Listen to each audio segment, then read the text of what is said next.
Flooding is becoming a worsening problem for communities around the world. Just over the past year, there have been destructive floods on every inhabited continent, with loss of life and destruction of infrastructure and property. Meteorologists say that extreme rainfall events are becoming more severe, more sudden, and more frequent because of a simple law of physics. Warmer air holds more moisture, and global temperatures are rising. So what can be done? In this episode, we take a closer look at how communities and industry are developing and deploying smart solutions that can help avoid and reduce the impact of flooding. First off, we're joined by Anna Åkesson, Group Environmental Manager for Skanska. Anna, welcome to Shaping Sustainable Places. Thank you, John. Really nice to be here. Now, Skanska has been working for decades with helping protect communities from catastrophic weather and has developed some innovative solutions to counteract flooding. I've heard that there were some good examples from Poland, which of course was hit hard by flooding this summer. Could you tell us some more about them? Yeah, and those are actually, we've been working for quite a while in Poland with some projects where we have rivers and also close to the ocean. Rivers that are flooded because of heavy rains and of course the sea level rise. And I think what we're doing is very much about making sure that the rivers will be able to stop being flooded and that sea level rise will not go into the rivers. So what we have done is that we've built flood barriers close to the rivers to make sure that the level in those rivers can actually rise without flooding the municipalities. And we've also created system with gates that actually close and open automatically dependent on level rise in the rivers. So if the sea level rises high, then those gates close to not allow the sea to go into the rivers. And then if it's been raining heavy, it's the other way around. The gates open so that the river water can actually come out. So it's quite clever solutions on problems that has been there for a very long time, but now are intensifying. I think when I was in Krakow, I saw that there's actually a channel that can lead water away from the main river and that can open and close. Yeah, there are lots of different solutions that we've been working with. This also has a lot to do of having floodplains where we can allow the water to go out and sit, acting like a buffer when we have heavy rains, to not overload the city systems and so on. So it's a quite intricate and complicated, but really nice system that is hopefully working very well. And there's such amazing pieces of engineering and so on as well when you see these enormous floodgates. It is. It's really impressive. A little bit closer to home for me anyway here in Stockholm, Skanska has also been rebuilding Slussen, which is the very large connection point between the very large freshwater lake inland from Stockholm and the archipelago that opens out into the Baltic Sea. Can you talk to us a little bit about what we've been doing there at Slussen to help mitigate against flooding? Yeah, this is a really interesting and large project, and there are so many reasons for us doing it and for the municipality and the city to have it done. But I think one of the really important things is what you just mentioned about the sea water, or the sea outside of the Stockholm city with bracket water, and then we have the Mälaren, the lake with the drinking water in. And if we would have seawater pouring into the Mälaren, we would actually destroy the drinking water, and that would be a really bad thing. So one of the things that Slussen is doing, and the thing that we are building, is something called spillway gates, like hatches, that actually open and close automatically depending on what level of water it is that is needed to be released. Either it's Mälaren that needs to have water poured out of it, or it's making sure that the seawater doesn't go into Mälaren. And those hatches or spillway gates, they are really cleverly constructed in the way that we also know that in about 50 years we're going to have a higher sea level. So they're already prepared to put on some extra gates and raise them up so that they will work even in 100 years to make sure that water isn't automatically overrunning into the city. I think we've done something like that as well in New York, going across to the other side of the Atlantic. There's been quite a bit of work on resilience in New York and around Manhattan. Absolutely. We have the East Midtown Waterfront Esplanade and the East River Greenway, where we've done more or less the same thing. We raise the quaysides, and we also make sure that we have what you should say like a buffer out on the seaside to make sure that when sea level rise, there will be something that catches the water before it goes into the city. And that way we can, in a clever way, make sure that we have both added a biodiversity and a green pathway and a nice area to walk when there is no storm and floodings. And then when the floodings or storms come, that will catch the water before and withstand and make sure that the city is safe much, much longer.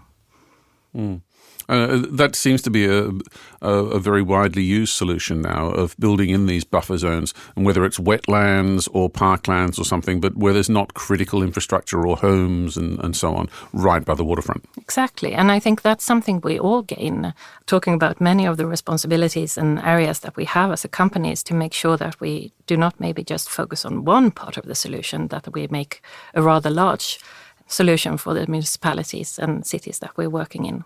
Also creating areas for example, biodiversity and well-being for the people. It's so nice walking in a nice green space along the riverside, isn't it? Now, one area that was very badly hit by flooding a few years ago was New Orleans in the south of the US. I believe we've done some innovative work there on the University Medical Center. Could you talk us through some of the solutions that we've used there?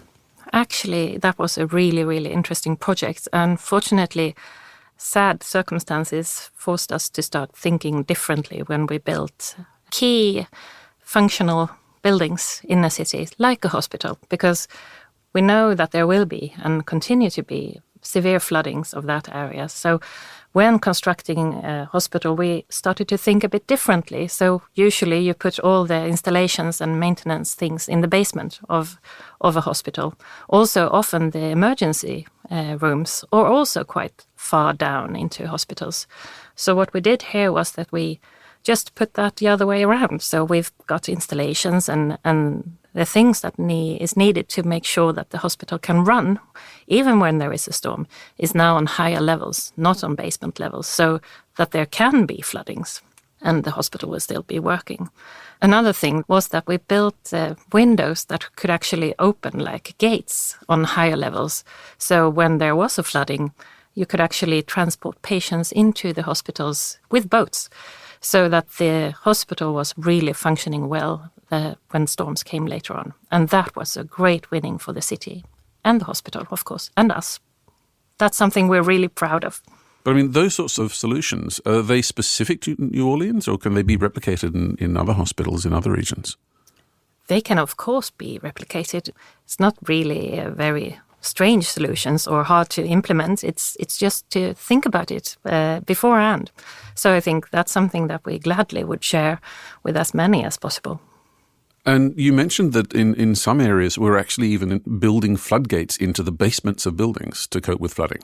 Yeah, so for example in Boston Seaport, it's an area where we know there will be floodings in the future. We have constructed the buildings in a way where there are floodgates in the basements that allow for the water to actually flow freely through the basements, to not put too much constraint on the construction, and also allow for water to go both ways, in and out.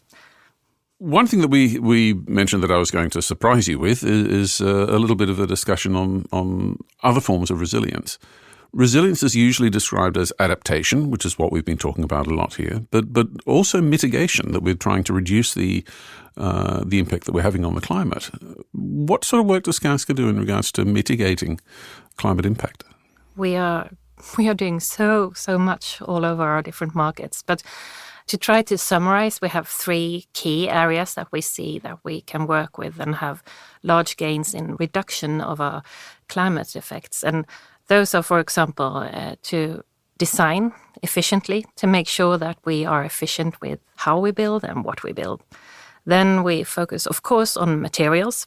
What kind of materials? Can we use different materials at different areas? How do we optimize the amount of materials that we are using? And of course, then, what kind of materials? And last but not least, we focus quite a lot of energy. So what kind of energy are we using where, and how do we, of course, minimize the amount of energy used, both during our operations, but also in the buildings and the projects when they are in operation. And all those 3 areas can help reduce carbon emissions, which in turn can help hopefully reduce the effects of climate change. Exactly. Those three are our most material areas to reduce. Anna Åkesson, thank you very much for your time today. Thank you so much, John, for having me. I think this was a really fun experience. Thank you, John. With increasing urbanization, major cities around the world are particularly vulnerable to floods and extreme weather. Mumbai, New York, New Orleans, Guangzhou, just to mention a few, are among the top 20 most vulnerable cities for flooding. C40 is a global network of nearly 100 mayors of the world's leading cities who are united in action to tackle the climate crisis. The mayors are committed to using an inclusive, science-based and collaborative approach to cut their share of emissions in half by 2030, help the world limit global warming to 1.5 degrees Celsius, and build healthy, equitable and resilient communities. Pedro Ribiero is the head of C40's water program and is based in Rio de Janeiro. Welcome to the podcast, Pedro. Thanks so much, John. I'm really happy to be here to talk about a very important topic. As I said, I'm the head of the water program in C40. The C40 organization is a non-profitable organization that only works with cities, and we believe mayors are the ones that can lead the society to face climate change, to decrease emissions and to adapt to the impacts that are already happening. So I'm more than happy to be here to talk about flooding and looking forward to it. So if we can start by getting an overall description of what sort of challenges the member cities in C40 are facing when it comes to flooding and flooding threats. All the cities in C40, most of them are really, really huge cities. They were built without considering so much of their water bodies. It's well known that the cities, when they grow, we kind of say that we put our backs to the rivers. Why I'm doing that? We canalize the rivers, and for that reason, we make a lot of impermeability, of course, to build houses, to build our cities. But because we didn't consider the natural environment that were there before we built the city, these water bodies start to come back to life when the rain comes. In the beginning, if the city was small, it was not huge impacts. We were always able to push the water away, push the water down the watershed, and not having so much impact. But of course, throughout the years, the cities start to grow, and this water started to come back every time that we have a big rain. And on top of that, most of our rivers inside cities have a lot of contamination, sometimes with industry contaminations because they're in the same watershed of the city, sometimes with sewage, and sometimes even with both of them. And every time we have a big rain, these rivers come back alive and impact the city. And this can impact the transportation, it can impact hospitals, and can even kill lives, as you have seen in some of the cities. We saw in south of Spain, we saw in south of Brazil as well recently. And now we are facing a challenge to how we can reincorporate this natural environment in the city to decrease the impacts that were created by the city development without understanding the natural environment. I think it's a fascinating insight that, of course, we build cities by water bodies, by lakes and by rivers or by seas, because that makes them so convenient. But then we forget that that water is there and that it can create problems. What are the key topics that you have? I mean, the flooding network. Can you talk a little bit about what your network is actually doing and what topics you're discussing there? Yes. So for the cities, in C40, we really believe that cities sharing knowledge and learning with each other what that they have done wrong in the past or they have done well. It's a very powerful way to move forward and improve the resilience of the city to impacts of flooding. At this point, so there's so many different solutions that need to be done. The first one, I always say that it's about early warning systems and first response to the flooding events. We need to understand that because we already built huge cities and with the climate changing, bringing heavy rain and downpour coming in the future, we will have flooding events in cities. We're going to adapt to that, but there's always a residual risk that will come. We need also to start to communicate that. But to face this first big impact, to save lives today, we need to start by mapping the most risky areas of the city, especially where for global south cities we have vulnerable communities that can really lose lives during the event, and prepare shelters and alarms that throughout the forecast system will let the community know that the event is coming. We should protect these people during that event. That's the first strategy that cities are doing in C40 cities. We have very good examples in Rio de Janeiro with the early warning systems where they involve the local communities on it. We have good examples coming from Houston as well, where they have very clear forecasts, especially during the hurricane season. Kansas City from Philippines is another city that have done what we call community-based early warning systems, where they involve the communities to build the system itself so they can do their alarms. Oh, really interesting. I've heard that Copenhagen has some innovative solutions when it comes to flooding. Could you tell us more about that, Pedro?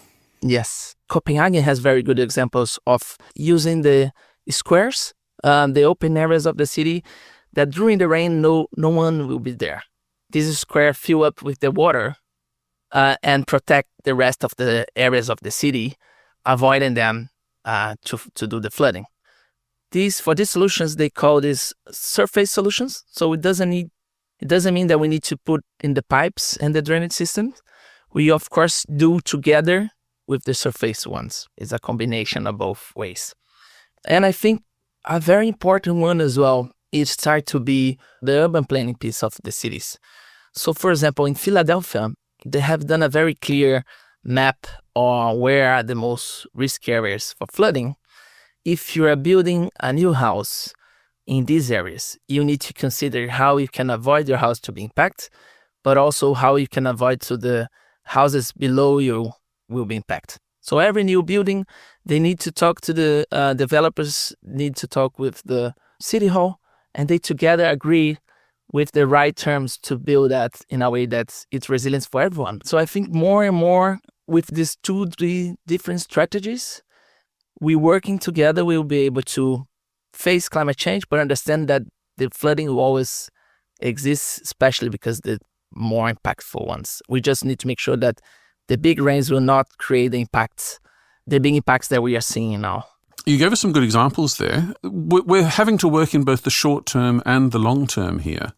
I mean, obviously, the early warnings are the short term. There's a real risk to life and property coming now. How far ahead do we need to plan? I mean, we're in flood planning. I've often heard people talking about 100-year floods and so on and so forth. But are we having to? What used to be a 100-year flood is now going to be happening every 10 years. How are we looking at the horizon? That's a really good point. Really good question, John.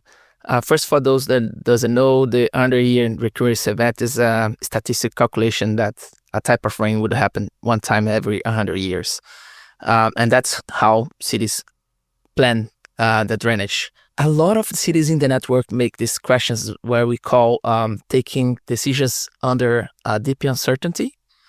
Because how can you plan the city if every 5 years or every 2-3 years that you redo the modeling of the climate change, the event that used to be 100 is going to start to happen 70 years or 50 years. So that's what I've seen cities doing. It's more the calculation of the cost benefits of these different types of rain. So you don't determine exactly the events that you're going to plan. You start to calculate what type of events you're going to have more impacts on people's life, on the transportation, on health. So all the what we call critical infrastructure of the city, so the infrastructure that should be running during a critical event, and they calculate, okay, which type of rain is going to cause more impact on there, and we're going to prepare for that. We need to understand that we're not going to be able to adapt to all types of events because we will have flooding impacts happening in the city. But we need to understand what is the acceptable flooding impacts that we can live with. The first thing is, of course, as I said, we cannot lose lives. So we need to make sure that people are in the safe areas, and we need to make sure that we're going to decrease the impacts that will be flooded by these events, and we'll wait for the event to pass, and we'll go back to the city. Why is it important to communicate that? Because it's very difficult to a mayor to say, look, we're going to close the city because there is a huge event coming and we're going to have to stop for one day to make this pass. Especially because sometimes this event we can forecast that and it can change because climate, sometimes we forecast for an event, it didn't happen. There's a very interesting case here in Rio in 2000, and 2010, if I'm not mistaken, the mayor announced a big rain would come. He closed the city. It was really good. Mayor Pais in the time, I think it was the right decision. But because of the mountains, the rain stopped in the mountains and go to the sea and didn't drop in the city. Not even one drop. And it was a lot of backlash coming from him, like, oh, you did that, nothing happened. But honestly, he was right, because the prediction was very likely would be a big rain inside the city. And he needs to be prepared for that. The real true value of C40 is the way that your cities are able to share information and learnings between the cities. You've touched on some of it and some of the examples that you've had there. But can you talk a little bit more about how you share, how the different cities share the knowledge between them? Yes, I mean that's really the value, the primary value. We have many others that we build with cities. We create this very safe environment for the city delegates that work in the municipality to share the challenges. For example, one very classic challenge from cities is that the governments still work in silos, and they have different departments that sometimes have different political agendas as well. And it's not easy when you have the environmental department wanting to do something, the civil engineering, drainage department wanted to do different things, and you need to both of them to work together to do it. So I think why we show other cities have done that very well, and this benefit both different departments. They see the value, and we start to break these barriers by comparing and learning from how other cities have done in the past. And I'm saying this too because this is the most classic ones when we're talking about flooding ones, the flooding challenge. And I can give you an interesting example that's happening now. 2022, we did a training on sustainable urban drainage systems. And we did a full training in the city of Salvador in Brazil with more than 15 departments of the city, coming the civil defense and from the urban planning, from the drainage department, from the environmental one, and so on. And we invited at the time Rio de Janeiro and Curitiba, which are two other cities there in C40 from Brazil. And now, this year, we are seeing Curitiba doing a new project. They're just starting, but they are at this moment in the planning phase, planning to do a riverine restoration project, a huge one in the Belém River. It's a big river inside the city. And all the discussion methodology they are using were discussed in Salvador in the first one. So they're replicating, improving, and tailoring that methodology in Curitiba now, after they learned in 2022 to build this more sustainable environment. So that's really powerful. So for you have many cases on cities learning from each other in order to implement the next steps there, because I think the sharing knowledge is the beginning. Then we need the other partners to participate. How important is it that we all work together? I think it's the only way, honestly. If we work separately, we're not going to be able to achieve that.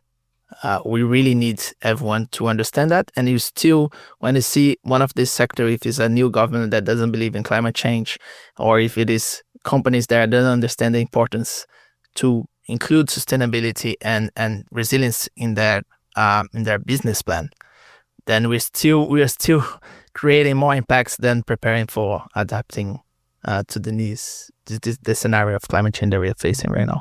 Pedro, thank you so much. Really, really appreciate you making the time for us. Thanks so much, John. It was a pleasure to talk to you all. Thank you very much. All the best. Thank you. Bye. We live in a world where flooding is unfortunately becoming more frequent and more intensive, whether it's due to rainfall, snow melt, storm surge, or sea level rise. And communities, especially cities, are on the front line. Today we heard how communities are adapting to protect themselves. Some are using urban planning, creating buffer areas along watercourses. Some are raising the height of waterfront surfaces, and others are using more mechanical solutions such as floodgates. And through organisations like C40, they're sharing knowledge and best practice as they join forces to combat the effects of climate change. This is our last episode for 2024. Thank you for subscribing and listening, and for your feedback and comments. You can always let us know what you think by mailing to podcast@skanska.com. We'll be back in the new year, If you want to catch up on previous episodes, please visit foresight.skanska.com. But for now, happy holidays. I'm John Ambrose, and you've been listening to Shaping Sustainable Places.